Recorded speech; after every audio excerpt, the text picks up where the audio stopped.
Hi everyone, welcome to Telugu stock channel. నేను stock మార్కెట్లో invest చేసేటప్పుడు large cap, mid cap and small cap వీటిలో ప్రపోర్షనేట్గా invest చేస్తూ ఉంటాను. దీనివల్ల మార్కెట్లో ఉండే చాలా వరకు రిస్క్లు తగ్గిపోతూ ఉంటాయి. కానీ నేను ఇప్పుడు మార్కెట్ నుంచి బిగ్ రిస్క్ని కూడా తీసుకుంటేనే బిగ్ రిటర్న్స్ వస్తాయి అని చెప్పి కేవలం స్మాల్ క్యాప్ అండ్ మైక్రో క్యాప్తో ఒక పోర్ట్ఫోలియోని క్రియేట్ చేయాలి అనుకుంటున్నాను. సో ఆ పోర్ట్ఫోలియోలో నేను సెలెక్ట్ చేసుకున్న వన్ ఆఫ్ ది స్టాక్ గురించి ఇప్పుడు డిస్కస్ చేయబోతున్నాను. అండ్ ఈ స్టాక్ని నేను సెలెక్ట్ చేసుకోవడానికి వెనకాల ఉన్న రీజన్ మీకు తెలిస్తే మీరు కూడా ఇలాంటి స్టాక్స్ని ఈజీగా పిక్ చేసుకోగలుగుతారు అని చెప్పి దాని వెనకాల ఉన్న లాజిక్ని ఎక్స్ప్లెయిన్ చేస్తున్నాను. సో ఫస్ట్ ఆఫ్ ఆల్ మనం ఏదైనా ఒక కంపెనీని బై చేసే ముందు ఆ కంపెనీ యొక్క స్టోరీ తెలుసుకోవాలి. సో ఒక కంపెనీ యొక్క స్టోరీలో భాగంగా ఆ కంపెనీ గతంలో ఎలా గ్రో అయింది, ఫ్యూచర్లో ఎలాంటి గ్రోత్ తీసుకురావచ్చు అనేది మనం అర్థం చేసుకోవాలి. సో ఇలాంటివి మనం అర్థం చేసుకునే ప్రాసెస్లో ఆ కంపెనీ అనేది ఈజీగా మనకి అర్థమయ్యే విధంగా ఉండాలన్నమాట.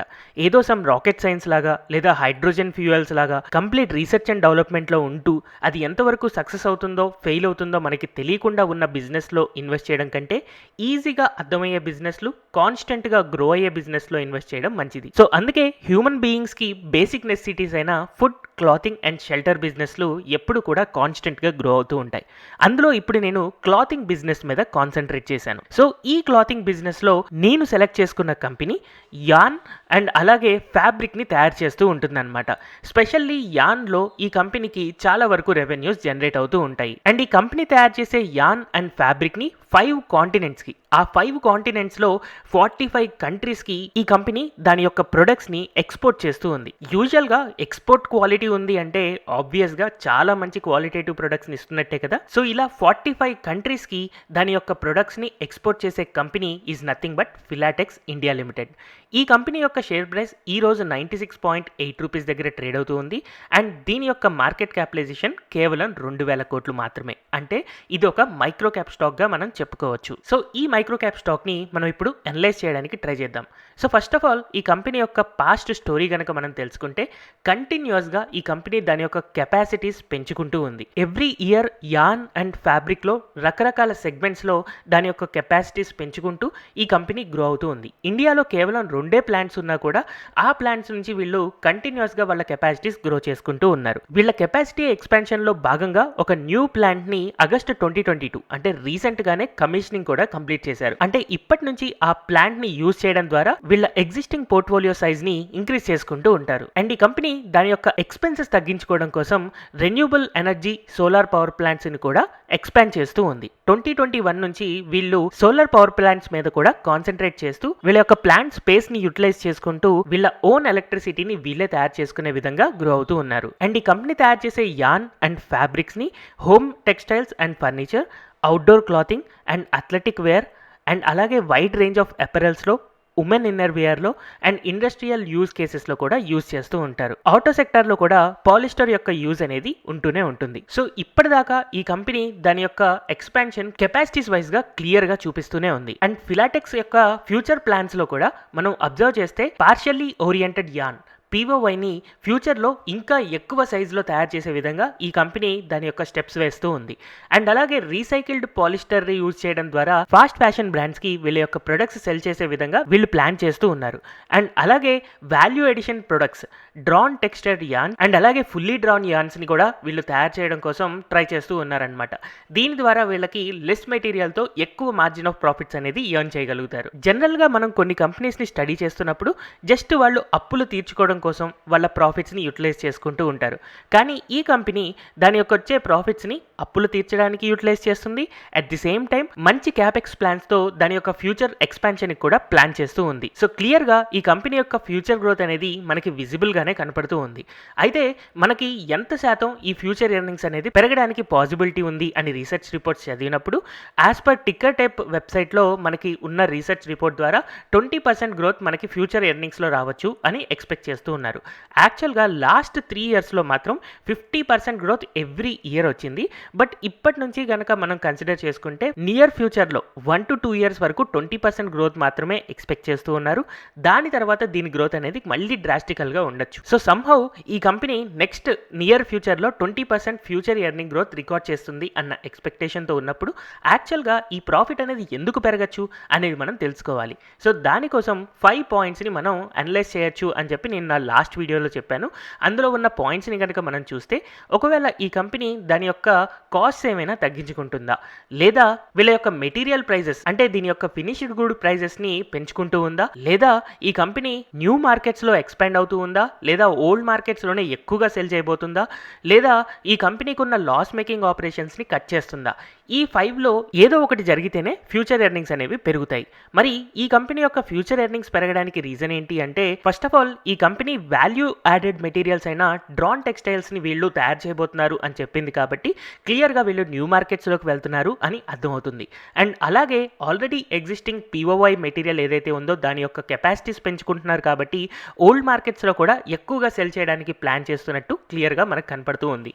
సో ఈ 2 పాయింట్స్ అంటే న్యూ మార్కెట్స్లోకి ఎంటర్ అవుతున్నారు అండ్ అలాగే ఓల్డ్ మార్కెట్స్లో కూడా ఇంకా ఎక్కువగా సెల్ చేయడం కోసం క్యాపెక్స్ ప్లాన్స్ అనేవి మనం క్లియర్గా చూస్తూ ఉన్నాం. అండ్ అలాగే year by year inflation wise prices అనేవి పెరుగుతూనే ఉంటాయి. సో ఇలా మనం అబ్జర్వ్ చేసినప్పుడు ఈ 3 పాయింట్స్ సపోర్టివ్గా ఫ్యూచర్ ఎర్నింగ్స్ పెరుగుతాయి అని చెప్పి మనకి అర్థమవుతూ ఉంది. అండ్ ఈ గ్రోత్ని నేను అబ్జర్వ్ చేసినప్పుడు 6 టైప్స్ ఆఫ్ గ్రోత్ స్టోరీస్ ఉంటాయి కదా, వాటిలో slow growers, stalwarts, fast growers, cyclicals, turn around and అలాగే ఎసెట్ ఆపర్చునిటీస్లో ఈ కంపెనీ కన్సిస్టెంట్ ప్రాఫిట్ ఎర్నింగ్స్ మనకి చూపిస్తూ ఉంది.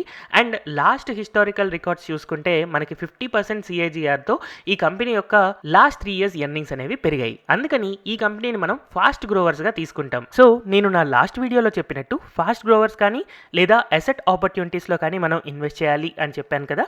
సో ఈ స్టాక్ ఒక ఫాస్ట్ గ్రోవర్ కాబట్టి దీంట్లో నేను ఇన్వెస్ట్ చేయాలి అని అనుకుంటున్నాను. ఈ కంపెనీ ఒక ఫాస్ట్ గ్రోవర్ అని చెప్పడానికి దీని యొక్క లాస్ట్ 10 years CAGR అబ్జర్వ్ చేసినా కూడా 31% ఎవ్రీ ఇయర్ ఈ కంపెనీ గ్రో అవుతూ ఉంది. సో ఇలా స్టాక్ ప్రైస్ వైజ్ అయినా ఈ కంపెనీ ఒక ఫాస్ట్ గ్రోవర్ గా మనకు కనపడుతూ ఉంది. మరి ఇలాంటి ఫాస్ట్ గ్రోవర్ స్టాక్ ని ఇప్పుడున్న ప్రైస్ మనం బై చేయడం కరెక్టేనా? Is it worth buying? దీనికోసం మనం వాల్యూ ఇన్వెస్టింగ్ రూల్స్ ని అబ్జర్వ్ చేయాలి.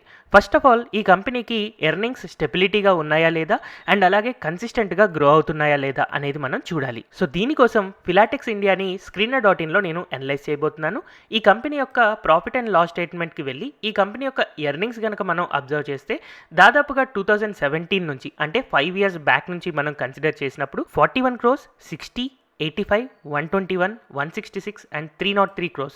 సో ఇప్పటిదాకా వచ్చిన గ్రోత్ అనేది చాలా స్టెబిలిటీతో అండ్ అలాగే కన్సిస్టెంట్గా గ్రో అవుతూ ఉందన్నమాట. సో ఈ 2 పాయింట్స్ని సాటిస్ఫై చేసింది కాబట్టి ఈ కంపెనీ వాల్యుయేషన్ పరంగా నెక్స్ట్ మెట్రిక్కి వెళ్తున్నాను. రీజనబుల్ ప్రైస్ టు ఎర్నింగ్స్ ఉండాలి అండ్ అలాగే ప్రైస్ టు ఎర్నింగ్స్ దాని యొక్క హిస్టారికల్ యావరేజ్కి దగ్గరగా ఉండాలి. సో ప్రైస్ టు ఎర్నింగ్స్ పరంగా ఫిలాటెక్స్ ఇండియాని అబ్జర్వ్ చేసినప్పుడు దీని యొక్క ప్రైస్ టు ఎర్నింగ్స్ అనేది జస్ట్ 8.91 ఉంది. హిస్టారికల్గా ఈ కంపెనీ యొక్క ప్రైస్ టు ఎర్నింగ్స్ చార్ట్ కనుక మనం అబ్జర్వ్ చేస్తే మోస్ట్ ఆఫ్ ద టైమ్ ఈ కంపెనీ యొక్క ప్రైస్ టు ఎర్నింగ్స్ 7 నుంచి 20కి మధ్యలో ఎక్కువ సార్లు ట్రేడ్ అవుతూ ఉంది. 20కి వెళ్ళినప్పుడు మళ్ళీ రీటెస్ట్ చేయడం కోసం కిందకి వస్తూ ఉంది. అండ్ ఇలా ఎప్పుడైతే వస్తుందో కొంతకాలం కన్సాలిడేట్ అయిన తర్వాత 1 or 2 years తర్వాత మళ్ళీ 20ని టెస్ట్ చేస్తూ ఉంది. సో యాజ్ ఆన్ డేట్ మనం అబ్జర్వ్ చేస్తే ఈ కంపెనీ యొక్క ప్రైస్ టు ఎర్నింగ్స్ అనేది 8.91 ఉంది. యూజువల్గా దీని యొక్క బేస్ మనం 7 to 8 మధ్యలో మంచి అక్యుములేషన్ పీరియడ్ అని అనుకోవచ్చు.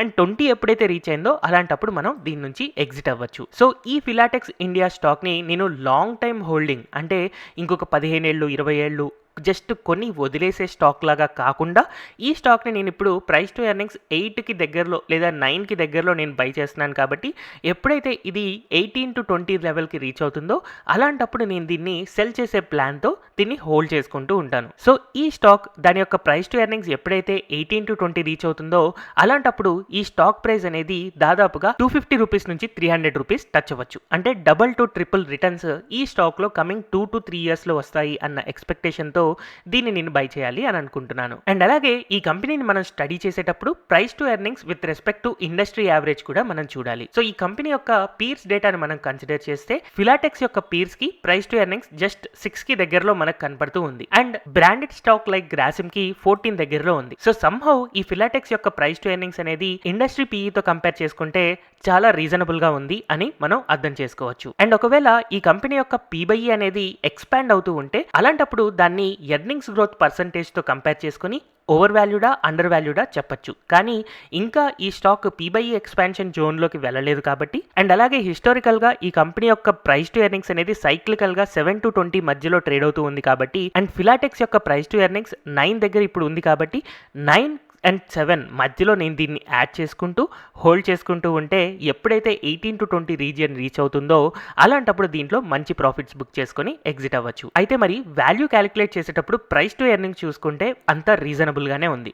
కానీ ఈ కంపెనీ యొక్క డెట్ టు ఈక్విటీ కనుక మనం కన్సిడర్ చేస్తే యాక్చువల్గా ఈ కంపెనీ ఒక micro cap company, just 2000 crores market capitalisation ఉంది కాబట్టి యూజువల్గా ఇలాంటి కంపెనీస్కి డెట్ ఉంటూనే ఉంటాయి. అందుకని ఈ కంపెనీ యొక్క పీర్స్లో అబ్జర్వ్ చేస్తే ఫిలాటెక్స్ యొక్క డెట్ టు ఈక్విటీ 0.35 ఉంది. అందుకని నేను ఒకసారి బ్యాలెన్స్ షీట్లో ఈ కంపెనీ యొక్క డెట్ హిస్టరీ చూడాలి అని అనుకుంటున్నాను. సో బారోయింగ్స్లోకి వెళ్ళి లాంగ్ టర్మ్ బారోయింగ్స్ నేను అబ్జర్వ్ చేస్తే 2017 నుంచి నేను డెట్ చూసుకుంటే అక్కడ నుంచి 336 crores నుంచి 542, 477, 611. సో 2020 దాకా ఈ కంపెనీ యొక్క డెట్ అనేది పెరుగుతూ ఉంది. కానీ వీళ్ళు తర్వాత క్లియర్ చేసుకుంటూ ఉన్నారు. 536, 304 crores. సో ఇక్కడ క్లియర్గా డెట్ అనేది తగ్గుతూ ఉండడం కూడా వన్ ఆఫ్ ది పాజిటివ్ ఫ్యాక్టర్గా అనుకోవచ్చు. రేపటి రోజున 1 or 2 years తర్వాత ఇఫ్ ఇన్ కేస్ ఈ కంపెనీ యొక్క డెట్ అనేది జీరోని రీచ్ అయింది అంటే అలాంటప్పుడు దీన్ని నేను లాంగ్ టర్మ్ హోల్డ్ చేసుకోవడానికి ప్లాన్ చేస్తాను. బట్ ప్రాబబుల్లీ ఇలాంటి స్మాల్ క్యాప్ స్టాక్స్ ఇమీడియట్గా దాని యొక్క డెట్ని కంప్లీట్గా జీరోకి తీసుకురావు. ఎందుకంటే ఇంకా చిన్న సైజులోనే ఉన్నాయి కాబట్టి ఎవ్రీ ఇయర్ ఏదో ఒక క్యాపెక్స్ ప్లాన్స్ పెడుతూనే ఉంటాయి. అయితే ఆ క్యాపెక్స్ ప్లాన్స్కి సరిపోయేంత డబ్బులు వీళ్ళు ప్రాఫిట్స్ ద్వారా జనరేట్ చేయలేరు కాబట్టి వీళ్ళు యూజువల్గా లోన్స్కి వెళ్తూనే ఉంటారు. అలా లాంగ్ టర్మ్ బారోయింగ్స్ అనేవి పెరుగుతూనే ఉంటాయి లేదా కాన్స్టెంట్గా ఉంటాయి. ఒకవేళ తగ్గుతున్నాయి అంటే అవి చాలా మంచి మేనేజ్మెంట్ ఉన్న కంపెనీస్. సో ఇక్కడ క్లియర్గా తగ్గుతున్నాయి కాబట్టి ఇక్కడ మేనేజ్మెంట్ చాలా బాగుంది అన్న ఉద్దేశంతో నేను ఈ స్టాక్ని బై చేయాలి అని అనుకుంటున్నాను.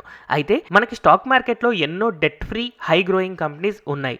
బట్ స్టిల్ నేను ఇక్కడ డెట్ ఉన్నా కూడా నేను ఈ స్టాక్ని బై చేస్తున్నాను. ఇక్కడ మీరు అబ్జర్వ్ చేయాల్సింది ఏంటి అంటే ఇక్కడ ఈ కంపెనీకి డెట్ ఉంది కాబట్టి వన్ ఆఫ్ ది నెగిటివ్ పాయింట్గా మనం తీసుకోవాలి. బట్ స్టిల్ నేనైతే ఆ రిస్క్ తీసుకుంటున్నాను. మరి ఇలాంటి డెట్ స్ట్రక్చర్తో మీరు బై చేయాలా లేదా అనేది మీ ఓన్ డెసిషన్ మీరు తీసుకోవచ్చు. సో డెట్ పరంగా ఈ కంపెనీకి మనం న్యూట్రల్ రేటింగ్ ఇవ్వచ్చు అనమాట. అండ్ అలాగే డివిడెండ్ హిస్టరీ కనుక మనం కన్సిడర్ చేసినా కూడా దీనికి యావరేజ్ రేటింగ్స్ ఇవ్వచ్చు. ఎందుకు అలా అంటున్నాను అంటే హిస్టారికల్గా మనం అబ్జర్వ్ చేసినప్పుడు ఫిలాటెక్స్ యొక్క ప్రాఫిట్స్ అనేవి 2015లో 10 crores ఉండి తర్వాత నుంచి 26, 41, 60, 85 ఇలా కంటిన్యూస్గా గ్రో అవుతున్నా కూడా ఫిలాటెక్స్ యొక్క డివిడెండ్ హిస్టరీ మనం అబ్జర్వ్ చేస్తే 2012 వరకు ఈ కంపెనీ డివిడెండ్ ఇచ్చింది. బట్ 2015 నుంచి ఎప్పుడైతే ఈ కంపెనీ ప్రాఫిటబుల్గా అయిందో అప్పటి నుంచి మనం అబ్జర్వ్ చేస్తే 2020 వరకు ఎలాంటి డివిడెండ్ ఇవ్వలేదు. అండ్ 2021లో డివిడెండ్ ఇవ్వడం స్టార్ట్ చేసింది. కానీ 2022లో ఈ కంపెనీ యొక్క డివిడెండ్ అనేది డిక్రీజ్ అయింది. సో డివిడెండ్ హిస్టరీ కూడా దీనికి రిమార్కబుల్గా లేదు. ఒకవేళ ఈ కంపెనీ కనుక ఎవ్రీ ఇయర్ డివిడెండ్ని పెంచుకుంటూ వెళ్తుంది అంటే అలాంటప్పుడు నేను దీన్ని స్ట్రాంగ్గా బిలీవ్ చేసి పెద్ద అమౌంట్ పెట్టేవాడిని. కానీ ఇక్కడ నాకు డెట్ పరంగా అండ్ అలాగే డివిడెండ్ హిస్టరీ చూసినప్పుడు కొంచెం నెగిటివ్ ఫ్యాక్టర్స్ కనపడుతూ ఉన్నాయి కాబట్టి దీంట్లో నేను పెద్ద మొత్తంలో ఇన్వెస్ట్ చేయట్లేదు. చాలా చిన్న మొత్తంలోనే ఇన్వెస్ట్ చేస్తూ 2 to 3 yearsలో డబుల్ టు ట్రిపుల్ రిటర్న్స్ వస్తాయి అన్న ఎక్స్పెక్టేషన్తో దీన్ని హోల్డ్ చేసుకుంటూ ఉన్నాను. సో ఇలా డిఫరెంట్ మెట్రిక్స్ని నేను స్టడీ చేసినప్పుడు ఈ కంపెనీ యొక్క పాస్ట్ స్టోరీ అండ్ అలాగే ఫ్యూచర్ గ్రోత్ ఎలా ఉండబోతుంది, రిస్క్లు ఎలా ఉన్నాయి అనేది ఒక క్లారిటీ వచ్చింది. But still government PLI schemes అనేవి టెక్స్టైల్ సెక్టార్కి చాలా పాజిటివ్ బూస్ట్ ఇస్తూ ఉన్నాయి. అందుకనే ఈ స్టాక్ని నేను టెక్స్టైల్ సెక్టార్ నుంచి సెలెక్ట్ చేసుకోవడం జరిగింది. సో ఇలా మీరు కూడా ఏదైనా ఒక స్టాక్లో ఇన్వెస్ట్ చేస్తున్నప్పుడు ఈ 3 పాయింట్స్ని ఖచ్చితంగా గుర్తుపెట్టుకోండి. ఫస్ట్ ఆఫ్ ఆల్ ఆ కంపెనీ యొక్క పాస్ట్ స్టోరీ ఎలా ఉంది అండ్ అలాగే ఫ్యూచర్ స్టోరీ ఎలా ఉండబోతుంది అండ్ దాని ద్వారా ఈ కంపెనీ యొక్క ఫ్యూచర్ ఎర్నింగ్స్ ప్రెడిక్షన్ ఏంటి అంటే స్టాల్ వర్డ్ కంపెనీయా లేకపోతే ఫాస్ట్ గ్రోవర్ కంపెనీయా, టర్న్ అరౌండ్ కంపెనీయా, ఇలాగా మీరు ఆ కంపెనీని కేటగరైజ్ చేయగలగాలి. కేవలం ఫాస్ట్ గ్రోవర్ లేదా అసెట్ ఆపర్చునిటీ స్టాక్ అనుకున్నప్పుడు మాత్రమే మనం దీంట్లో ఇన్వెస్ట్ చేయాలి. అండ్ ఫైనల్గా వాల్యుయేషన్ మెట్రిక్స్ కూడా మనం స్టడీ చేస్తున్నప్పుడు యాక్చువల్గా ఈ స్టాక్ని పెద్ద మొత్తంలో కొనాలా, చిన్న మొత్తంలో కొనాలా, లేదా ఈ స్టాక్ పడేదాకా వెయిట్ చేసి బై చేయాలా లేదా ఇమ్మీడియట్గా బై చేయాలా అనే క్లారిటీ మీకు వస్తుందన్నమాట. సో ఈ నాలెడ్జ్ని యూజ్ చేసుకుని మీరు ఎలాంటి స్టాక్నైనా అనలైజ్ చేసి దాన్ని లాంగ్ టర్మ్లో హోల్డ్ చేసుకోవాలా లేదా షార్ట్ టర్మ్ బెనిఫిట్స్ కోసం ఇన్వెస్ట్ చేయాలా అన్న క్లారిటీ కూడా మీరు తీసుకోవచ్చు. సో ఈ నాలెడ్జ్ మీకు హెల్ప్ఫుల్గా ఉంది అని అనుకుంటున్నాను. ఇప్పటితో మీకు ఫ్రీగా ఎడ్యుకేషనల్ నాలెడ్జ్ ఏదైతే ఇస్తున్నానో ఈ వీడియోలో దానికి సంబంధించిన కంటెంట్ అనేది కంప్లీట్ అయింది. ఇక్కడ నుంచి నేను నా పేమెంట్ సర్వీస్ గురించి ఎక్స్ప్లెయిన్ చేయబోతున్నాను. ఒకవేళ మీకు పేమెంట్ సర్వీస్ వద్దు అని అనుకుంటే ఈ వీడియోని స్టాప్ చేసి నెక్స్ట్ ఏదైనా ఎడ్యుకేషనల్ వీడియోకి వెళ్ళొచ్చు. 2 years బ్యాక్ నుంచి అంటే డిసెంబర్ 2020 నుంచి నేను ఒక ఎస్ఐపికి సంబంధించిన గ్రూప్ని రన్ చేస్తూ ఉన్నాను. అంటే ఎవ్రీ మంత్ మనం కొంతవరకు ఇన్వెస్ట్ చేసే విధంగా. సో అలా నేను క్రియేట్ చేసిన long term portfolio last 2 years data observe చేస్తే డిఫరెంట్ సెగ్మెంట్స్లో నేను ఇన్వెస్ట్ చేయడం ద్వారా 17.63% ప్రాఫిట్లో నేను ఈ రోజున కనపడుతూ ఉన్నాను. అయితే ఈ రిజల్ట్స్ నేను మార్కెట్తో కంపేర్ చేసుకుంటే క్లియర్గా ఒక అవుట్ పర్ఫార్మెన్స్ ఇచ్చింది. అది కూడా 5% ఎక్స్ట్రా రిటర్న్స్ తీసుకొచ్చింది. సో ఇదే లాస్ట్ 2 ఇయర్స్లో మనం ఇండియాలో ఉన్న కొన్ని టాప్ మ్యూచువల్ ఫండ్స్ కనుక మనం అబ్జర్వ్ చేస్తే యాక్సిస్ బ్లూ చిప్ ఫండ్ కానీ, Mirae asset large cap, Parag Parikh flexi cap fund, UTI flexi cap fund, LNT mid cap fund ఇలాంటివన్నీ కూడా కేవలం 12% వరకు మాత్రమే రిటర్న్స్ ఇచ్చాయి. కొన్ని అయితే 5%, 6% రిటర్న్స్ మాత్రమే ఇచ్చాయి. బట్ సమ్హౌ నేను మెయింటైన్ చేస్తున్న పోర్ట్ఫోలియోలో large, mid and small cap maintain చేయడం ద్వారా చాలా తక్కువ రిస్క్తో 17.63% రిటర్న్స్ ఎర్న్ చేయగలిగాను. అంటే ఈ 5% అవుట్ పర్ఫార్మెన్స్ తీసుకురాగలిగాను. కానీ స్టిల్ నేను దీంతో ఆగాలి అని అనుకోవట్లేదు.